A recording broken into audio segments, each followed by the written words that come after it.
Знаеш ли какво научихме от хората с косопад през годините? Че косопадът не е само проблем с косата. Много често е проблем с усещането за контрол. Когато човек започне да вижда повече коса погребена в банята по възглавницата, първата реакция често е: може би това е временно. После започва притеснението.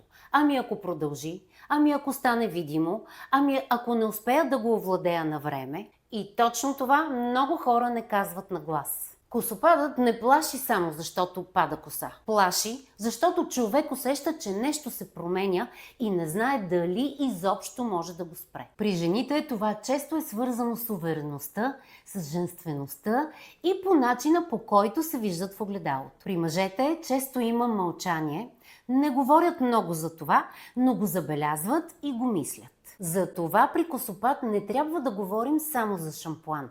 Трябва да говорим за скалп, за корен, за постоянство, за правилна грижа на време и най-вече човек да не остава сам с притеснението си. Защото косопадът изглежда като външен проблем, но за много хора първо се усеща вътрешно, като страх, че губят контрол.